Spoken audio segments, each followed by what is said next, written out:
ವಹಿಸಿದ ಎಲ್ಲ ಪರಮ ಪೂಜ್ಯರ ಅಡಿದವಳಿ ನನ್ನ ನಮನಗಳು ಸಲ್ಲಿಸಿ ವೇದಿಕೆ ಮೇಲೆ ಆಸಂತೆಲ್ಲ ಗಣ್ಯಮಾನ್ಯರೇ, ನಡೆದಂತೆಲ್ಲ ಸಹೋದರ ಸಹೋದರರು, ಪುಸ್ತಕವನ್ನು ನಾನು ಓದಿದ್ದೀನಿ. ನಾವೇನು ಹಿಂದಿಂದ ಕೆಲಸ ಮಾಡಿದ್ದೀವಿ, ಪಾಟೀಲ್ ಅದನ್ನು ಬರೆದಾರ. ಅದರಾಗ ಈ ಕಾರ್ಯಕ್ರಮದಲ್ಲಿ ನಾನು ಸ್ವಲ್ಪ ವಿಷಯವನ್ನು ಹೇಳ್ತೀನಿ. ನಾವು ಇದನ್ನು ಪ್ರಾರಂಭ ಮಾಡೋ ಉದ್ದೇಶ, ಒಂದ್ಸರಿ ನಾನು ಶಾಸಕರ ಬಣದಾಗಿದ್ದೆ ನಮ್ಮ ಸ್ವಲ್ಪ ದಿವಸದಿಂದ 18ರಲ್ಲಿ ಜಯದೇವ ಹಾಸ್ಟೆಲ್ದಿಂದ ಕೆಲವು ಹುಡುಗರು ನನಗೆ ಫೋನ್ ಮಾಡಿದರು, ಭೇಟಿ ಆಗಿ ಬರ್ಬೇಕ್ರಿ ಅಂತ ಇದ್ರು. ಯಾಕಪ್ಪ ಏನು ಅಂತ ಇದೆ. ಇಲ್ಲ ಸರ್, ಒಂದು 4 ಜನ ಬರ್ತೀವಿ, ಭೇಟಿ ಆಗ್ಬೇಕಂದು. ಬರ್ರಿ 8:30ಗೆ ಬರ್ರಿ ಅಂತ ಇದೆ. 9 ಗಂಟೆ ಬಂದರು. ಒಂದು 20 ಹುಡುಗರು ಇದ್ದರು. ಅದರಲ್ಲಿ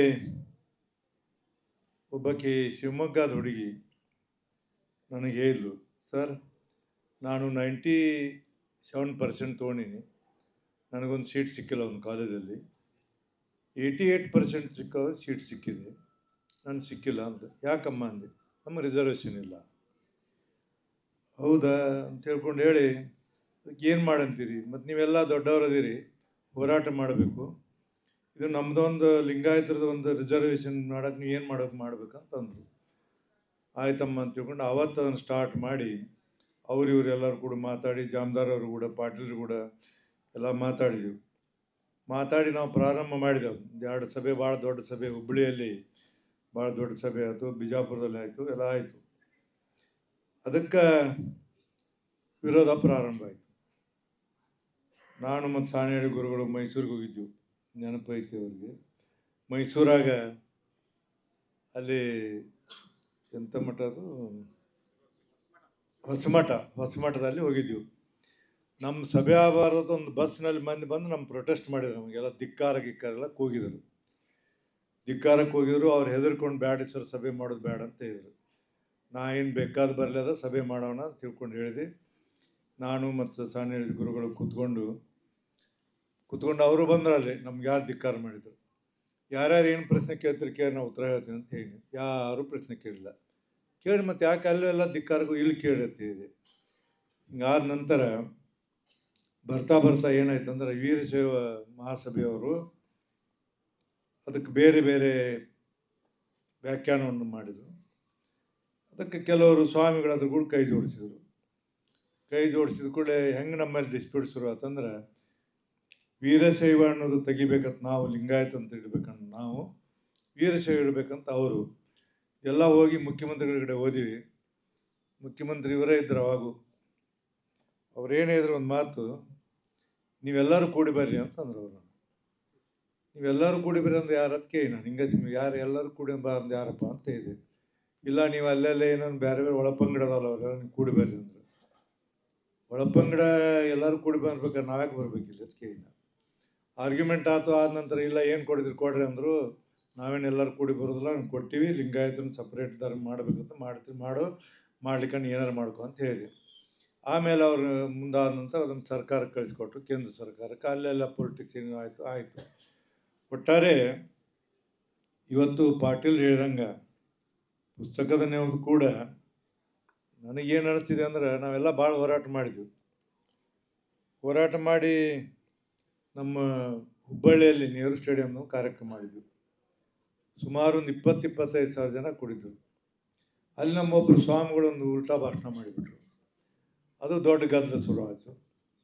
ಅವೆಲ್ಲ ಮುಚ್ಕೊಂಡು ಹಿಂಗೆ ಹಾಕೋತ ಏನಾಯ್ತಂದ್ರೆ, ಬರೋರು ಸಹಿತ ಇದರಲ್ಲಿ ಬರೋದು ಬಿಟ್ಟುಬಿಟ್ರು. ಇವತ್ತೇನಾಗಿದೆ ಅಂದ್ರೆ, ಬೇರೆ ಸಮಾಜದವ್ರು ನಾವು ನೋಡಿ ಕಲಿಬೇಕು. ನಾವೆಲ್ಲ ಭಾಳ ದೊಡ್ಡವರಿದ್ದೀವಿ, ದೊಡ್ಡ ಮನುಷ್ಯರಿದ್ದೀವಿ, ಶ್ರೀಮಂತರಿದ್ದೀವಿ, ಮತ್ತೊಬ್ಬರಿದ್ದೀವಿ, ಮುಗಿದೊಂದಿದ್ದೀವಿ. ಎಲ್ಲರೂ ಒಂದೇ ಥರ ಇಲ್ಲ. ಈಗ ನೋಡಿ, ಇದರಲ್ಲಿ ಒಂದೊಂದು ಬೇರೆ ಬೇರೆ ನಡೆದು, ಒಳಪಂಗಡ ನಡೆದು. ಈಗ ನೀವು ಮೊನ್ನೆ ಸಮೀಕ್ಷೆ ಮಾಡಾಕತ್ತಾರಲ್ಲ, ಸಮೀಕ್ಷೆ ಉದ್ದೇಶ ನನಗೆ ಗೊತ್ತಿದೆ. ಏನಂದ್ರೆ, ಲಿಂಗಾಯತರಲ್ಲಿ ಕೆಲವ್ರನ್ನ 2B 3B ಇಂಥವಕ್ಕೆಲ್ಲ ಸೇರಿಸಿದ್ರು. ಈಗ ನಮ್ಮಲ್ಲಿ ನಾನು ಇಲ್ಲಿ ಮೊನ್ನೆ ಹೋಗಿದ್ದೆ, ನಾನು ಬಾಗಲಕೋಟೆ ಹೋಗಿದ್ದೆ, ನಮ್ಮೂರಿಗೆ ಹೋಗಿದ್ದೆ. ಅಲ್ಲಿ ಬರೆಯುವಾಗ ಹಿಂದೂ ಲಿಂಗಾಯತ ಬಣಜಿಗ ಅಂತ ಬರೀ ಅಂತ ಹೇಳಿದ್ರು. ಇನ್ನೊಂದು ಕಡೆ ಹಿಂದೂ ಲಿಂಗಾಯತ ಸಾಧು ಅಂತ ಬರಿ ಅಂತ ಇದೆ, ಇನ್ನೊಂದು ಹಿಂದೂ ಲಿಂಗಾಯತ ಗಾಣಿಗ ಅಂತ ಬರಿ ಅಂತ. ಅವ್ರನ್ನೆಲ್ಲರೂ ಬೈಫರ್ಕ್ ಮಾಡಿ ಮಾಡಿ ಮಾಡಿ ಮಾಡಿ ಈಗ ಎಷ್ಟೋ ಜನ ನಮ್ಗೆ ಯಾಕೆ ಬೇಕಪ್ಪ, ನಮಗೆ ಫೆಸಿಲಿಟಿ ಸಿಕ್ಕಾವಲ್ಲಿ ಹೋಗಬಾರ್ದು ಅನ್ನುವಂಥ ಭಾವನೆಗೆ ಬಂದುಬಿಟ್ಟಾರೆ. ಇದನ್ನು ನಾವು ಮೊದಲೆಲ್ಲ ಕಡೆ ತಿಳಿಸಿ ಹೇಳಿ ಅದನ್ನೆಲ್ಲ ಸರಿಪಡಿಸುವಂಥ ಕೆಲಸ ಮಾಡಬೇಕು. ನಮ್ಮವರು ಜನ ಹೋರಾಟ ಬೇರೆಯವ್ರು ಹೆಂಗೆ ಮಾಡ್ತಾರೆ ಹಂಗೆ ಮಾಡೋಕ್ಕೂ ಆಗೋದಿಲ್ಲ. ಮಹಾರಾಷ್ಟ್ರದಾಗ ನಾವು ಹೋಗಿದ್ದೀವಿ, ಮಹಾರಾಷ್ಟ್ರದ ಹೋದ ಲಿಂಗಾಯತ ಭಾಳ ಮಂದಿ ಕೂಡಿದ್ದು ಸಾತಾರದಾಗ ಕೂಡಿದ್ದೀವಿ, ಸಾತಾರಕ್ಕೆ ಹೋಗಿದ್ದೀವಿ. ಅವ್ರು ಎಷ್ಟು ಒಕ್ಕಟ್ಟಿದ್ರಂದ್ರೆ ಅವ್ರು ನಾವು ಹೇಳ್ಬಾರ್ದು, ಅಷ್ಟು ಒಕ್ಕಟ್ಟಿಂದ ಅವ್ರು ಬಡದಾಡ್ತಿದ್ರು. ಯಾಕಂದ್ರೆ ಅವ್ರು ಇದರಲ್ಲಿ ಮಹಾರಾಷ್ಟ್ರದಲ್ಲಿ ಮರಾಠರು ಒಂದು ಸ್ಟ್ರೈಕ್ ಮಾಡಿದರು, ಏಕಲ್ ಮರಾಠ ಲಾಕ್ ಮರಾಠ ಅಂತ ತಿಳ್ಕೊಂಡೆ ಸ್ಟ್ರೈಕ್ ಮಾಡಿ ಅವರು ಫೆಸಿಲಿಟಿ ತೊಗೊಂಡಿದ್ರು. ನಮ್ಮಲ್ಲಿ ಅದನ್ನೂ ಆಗಿಲ್ಲ. ನಾವೆಲ್ಲ ಸಭೆ ಮಾಡ್ತೀವಿ, ಎಲ್ಲ ಭಾಷಣ ಮಾಡ್ತೀವಿ, ಎಲ್ಲ ಮಾತಾಡ್ತೀವಿ, ಮತ್ತು ಮನೆಗೆ ಹೋಗಿ ಆರಾಮ್ ಕೂತ್ಕೊಳ್ತೀವಿ, ಮುಂದೆ ಏನೋ ಯಾರಿಗೂ ಗೊತ್ತಿರೋದಿಲ್ಲ. ಇದಕ್ಕೇನಾದರೂ ಒಂದು ತೀರ್ಮಾನವನ್ನು ತಗೊಂಡು ಈ ಸಂಘಟನೆಯನ್ನು ಮುಂದುವರಿಸಬೇಕು, ಸಂಘಟನೆ ಮಾಡಬೇಕು, ಹೋರಾಟ ಮಾಡಬೇಕು. ಪಾಟೀಲ್ರು ಹೇಳಿದರು, ಇನ್ನು 10 ವರ್ಷಕ್ಕೆ ಬಂದಿಲ್ಲ ನಮ್ಮ ಕಾಲು ಕೆಳಗೆ ಬೀಳ್ತದೆ ಆರ್ಡರ್ ಅಂತೇಳಿ. ನೀವು 20 ವರ್ಷ ಹಿಂಗೆ ಕೂತ್ಕೋರಿ, ಬೀಳಕ್ಕೆ ಸಾಧ್ಯ ಇಲ್ಲ. ಅದು ನಿಮ್ಮ ತಲೆ ಮೇಲೆ ಕುಂತದ್ದು ಕಾಲು ಕೆಳಗೆ ಬರೋದಿಲ್ಲ. ಸುಮ್ಮನೆ ಏನಾರು ಮಾತಾಡಿದ್ರೆ ಆಗಂಗಿಲ್ಲ. ಅದು 10 ವರ್ಷ ಆಗ್ಬೇಕು. ಅದಕ್ಕೆ ದೊಡ್ಡ ಹೋರಾಟವನ್ನು ಇವತ್ತು ನಾವು ಪ್ರಬಲವಾದಂಥ ಇಡೀ ರಾಜ್ಯದಲ್ಲಿ 1,10,00,000 ಜನ ಅದೇವು ನಾವು. 1,10,00,000 ಜನ ಒಳಪಂಗಡ ಬಿಟ್ಟು. ಹಿಂದೆ ನಿಜಲಿಂಗಪ್ಪ ಅವ್ರ ಕಾಲಕ್ಕೆ 83 ಮಂದಿ ಲಿಂಗಾಯತಿದ್ರು. ಆವಾಗ ಹಿಂಗೆಲ್ಲ ಸಬ್ಕಾಟಿರಲಿಲ್ಲ.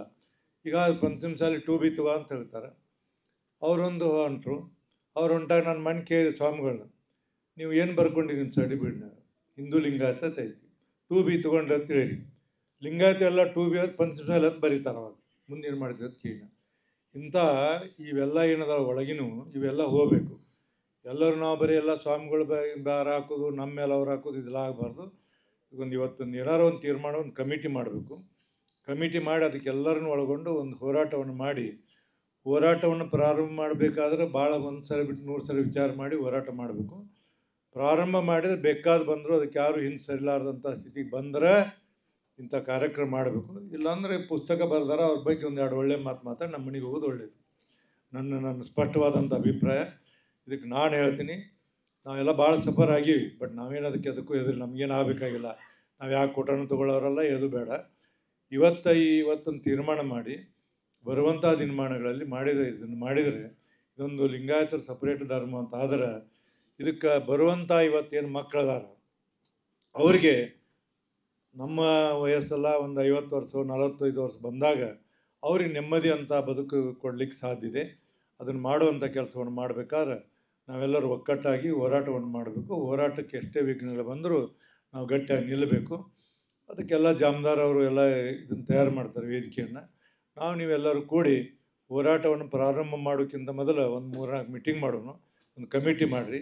ಕಮಿಟಿ ಮಾಡಿ ಹೋರಾಟ ಮಾಡೋಕ್ಕೆ ಪ್ರಾರಂಭ ಮಾಡಿದ್ರೆ ಆ ಹೋರಾಟ ನಮ್ಮ ಗುರಿ ಮುಟ್ಟುವವರೆಗೆ ಹೋರಾಟ ನಿಲ್ಲಬಾರ್ದು. ಅಂಥ ತೀರ್ಮಾನವನ್ನು ಇವತ್ತು ಮಾಡಿದರೆ ಮಾತ್ರ ಇಂಥ ಕಾರ್ಯಕ್ರಮ ಮಾಡಿದ್ರೆ ಸಾರ್ಥಕ ಆಗುತ್ತದೆ ಅನ್ನೋಂಥ ಮಾತನ್ನು ಹೇಳಿ ಹೆಚ್ಚಿಗೆ ನಾನು ಮಾತನಾಡೋದಿಲ್ಲ.